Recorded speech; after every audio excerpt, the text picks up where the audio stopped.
श्री शास्त्री स्वामी धर्म प्रसाद Das ji BA BEd college में आप सभी विद्यार्थी मित्रों का हार्दिक स्वागत है। छात्र और छात्राएं, कल हमने SYBA सेमेस्टर 4 अनिवार्य हिंदी में धनुषभंग में निमि का चरित्र चित्रण भाग 2 के बारे में अभ्यास किया था। आज हम धनुषभंग में निमि का चरित्र चित्रण भाग 3 के बारे में अभ्यास करेंगे। ध्यान से सुने। कल हमने इस धरा के पति नहीं, हम पुत्र है सब, એટલે કે જ્યારે નિમિ રાજા કહે છે કે હું આ પૃથ્વીનો પતિ તરીકે નહીં પણ એક પુત્ર તરીકે છું, એવી રીતે વાત કરે છે। देवराज इंद्र से पलक वास का वरदान मांगते हुए वे कहते हैं कि जहाँ पसीना ही पौरुष का मापदंड बनता है तो जन जन का विश्वास जहाँ पर राजदंड बनता है। मैं युग युग तक कृषकों के जीवन से जुड़ा रहूँगा, पल पल की कीमत बनकर पलकों पर जड़ा रहूँगा। એટલે કે તે દેવરાજ ઇન્દ્ર પાસે જે એક વરદાન માગે છે તો ત્યારે એ કહે છે કે હું એક સારો એક પુરુષ તરીકે અને મારામાં હિંમત તરીકે, ક્ષત્રિય તરીકે અને મારા ઉપર દરેક લોકો વિશ્વાસ કરે છે અને હું યુગો યુગો સુધી એટલે કે વર્ષોના વર્ષો સુધી એક કૃષિ પુત્ર તરીકે જીવનમાં હું સતત માટે જોડાતો રહું અને મારા એક ક્ષણ અથવા એક પલ પલ ની જે કિંમત હશે તે એક મારા દરેક કૃષિપુત્રોને હું મારું જે સમય અથવા મારું જે કાર્ય છે તે હું કટિબદ્ધ તરીકે આગળ રહીશ। इससे स्पष्ट होता है कि श्रम कृषि एवं कृषक के प्रति निमि के मन में अपार निष्ठा और श्रद्धा है। इसी कारण वे हल की बेटी सीता की पलकों पर बैठकर अपनी कहानी सुनाते हैं और शाप मुक्त होते हैं। गुप्त जी के किसान खंड काव्य में कृषि संस्कृति की जो महिमा वर्णित है वही निमि की श्रम निष्ठा में साकार होती है। એટલે કે અહીંયા જે આ વાતો ઉપરથી ખ્યાલ આવે છે કે નિમિ રાજા છે તે એક શ્રમપુત્ર, કૃષિપુત્ર અને કૃષક પ્રતિ એક નિમિ રાજાનું મન છે તે એક નિષ્ઠા અને શ્રદ્ધા તરીકે ઉભરી આવે છે અને તેના કારણે જ હલની પુત્રી જે સીતા તરીકે આ કહાનીમાં એનું વિસ્તૃત માહિતી આપી છે તો એ શાપ મુક્ત પણ થઈ શકે હતા એમ। અને ગુપ્તજીએ એ કિસાનના એક ખંડકાવ્યમાં કૃષિ સંસ્કૃતિની મહિમાનું પણ વર્ણન કરેલું છે અને નિમિ રાજા એક શ્રમનિષ્ઠા રાજા તરીકે ઉભરી આવે છે। इसके बाद समय बोध। निमि समय का महत्व बराबर समझते हैं। वे क्षण को युग युग का जनक मानते हैं। गुरु वशिष्ठ के लौटने की प्रतीक्षा उन्होंने इसलिए नहीं की कि उनके लौटने में हजारों वर्ष हो सकते थे। इतने समय में प्रजाजन अनावृष्टि से पीड़ित होकर मौत के मुंह में चले जाते हैं। वे कहते हैं समय पर वर्षा न होगी तो प्रजा कैसे जिएगी। श्वास के सीमांत पर दम तोड़ती आंसू पिएंगे।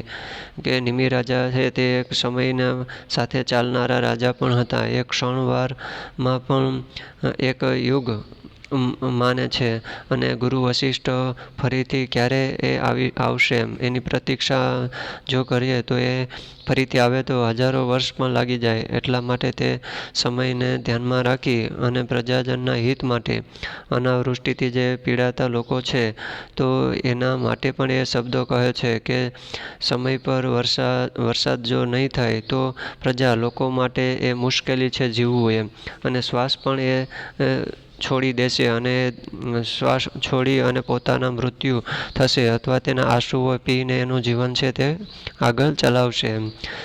आगे समय पर यज्ञ संपन्न करने के लिए ही उन्होंने महर्षि गौतम को पुरोहित पद सौंपा था, परंतु गुरु वशिष्ठ शिष्य के समय बोध को न समझकर देवताओं को के यज्ञ में चले गए और लौटने पर निमि को शाप दे बैठे। એટલે કે સમયના અભાવને કારણે જ્યારે નિમિ રાજાએ મહર્ષિ ગૌતમને પુરોહિત પદ સોંપી દીધું હતું ત્યારે ગુરુ વશિષ્ઠ છે તે શિષ્યના સમયબોધને ન સમજી અને દેવતાઓના યજ્ઞમાં ચાલ્યા ગયા હતા અને ફરીથી परिस्थिति आवे छे निमि ने शाप पण आपे छे। देवताओं को समय बोध नहीं होता, वे तो युग बोध में जीते हैं। इसलिए निमि देवराज इंद्र से पलकों पर बैठने का वरदान मांगते हैं और कहते हैं, देवराज बस पूर्ण हो गई मेरी अभिलाषाएं, पलकों में ही सिमट गई है सारी परिभाषाएं। એટલે કે દેવતાના સમયબોધની સાથે સાથે યુગબોધ સાથે પણ એ જીવે છે। એટલે જ નિમિ રાજાએ દેવરાજ ઇન્દ્રને કહે છે કે હું વરદાનમાં એટલું જ માગું છું કે મારી ઈચ્છાઓ જે છે તે પૂર્ણ થાય અને મારા જે સમયની સાથે મેં જે યજ્ઞ કરેલો છે તો એ દરેક ઋષિપુત્રોને એનાથી એ ચરિતાર્થ થાય। खंड खंड में देवों का युग बोध किए जाता हूँ, मैं मानव को एक नया क्षण बोध दिए जाता हूँ। इस प्रकार निमि समय बोध के क्षण बोध के प्रतीक है।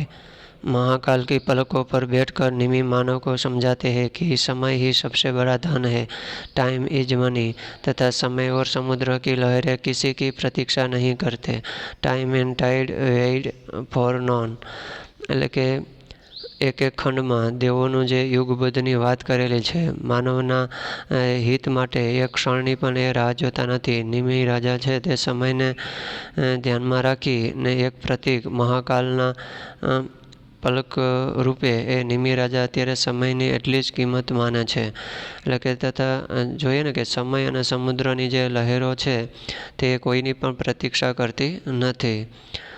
क्षात्र तेज निमि प्रामाणिक प्रजा प्रेमी और परिश्रमी क्षत्रिय थे। वे धरती माता के पुत्र और सेवक थे। वे अन्य क्षत्रियों की तरह रंग राग में डूबे न रहकर प्रजा के सुख दुख के लिए चिंतित रहते थे।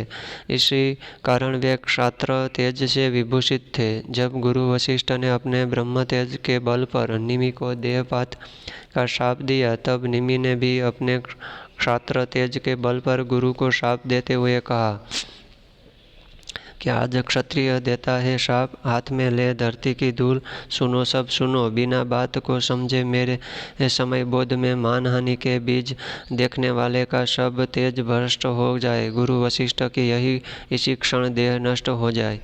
એટલે કે यहाँ ક્ષાત્ર તેજ એટલું બધી નિમિ રાજામાં હતું। તે પ્રામાણિક અને પ્રજાપ્રેમી પરિશ્રમી ક્ષત્રિય પણ હતા। ધરતી માતાના એક પુત્ર તરીકે અને સેવક તરીકે પણ હતા। એમ અન્ય ક્ષત્રિયોની સાથે સાથે એક જેવી રીતે રંગ અને રાગમાં જે ડૂબી રહે છે એવી રીતે આ રાજા નહોતા। રાજા પ્રજાના સુખ દુઃખની સાથે પણ એ ચિંતિત હતા। એવી જ રીતે વિભૂતિથી જબ ગુરુ વશિષ્ઠને બ્રહ્મતેજના બળ પર નિમિ રાજાને દેહપાતનો શાપ આપ્યો હતો તો ત્યારે ફરીથી સામે જ નિમિ રાજાએ પણ ક્ષાત્ર તેજ ધરતી માતાની જે ધૂળ લઈને સામે એમના ગુરુને જ એવો શાપ આપેલો હતો કે હું ક્ષત્રિય શાપ આપું છું કે ધરતીની ધૂળ હાથમાં લઈને કે મારી જે વાત સાંભળ્યા વગર મને જે શાપ આપેલો છે તો એ પણ અત્યારે ગુરુ વશિષ્ઠ એ પણ એક ક્ષણવારમાં દેહ છોડી અને નષ્ટ થઈ જાય। तो ब्रह्म तेज के क्षात्र तेज की यह टकराहट कवि ने मतानुसार मानव जाति की सबसे अनोखी एवं अभूतपूर्व घटना है। એટલે કે અહીં નિમિ રાજાનું જે બ્રહ્મ તેજ છે તો એ પણ એક કવિના મતે માનવ જાતિના હિત માટે એક અનોખી અભૂતપૂર્વ घटना मानવામાં આવે છે। हाँ तो छात्र और छात्राएं आज हम धनुषभंग में निमि का चरित्र चित्रण भाग 3 के बारे में अभ्यास किया था।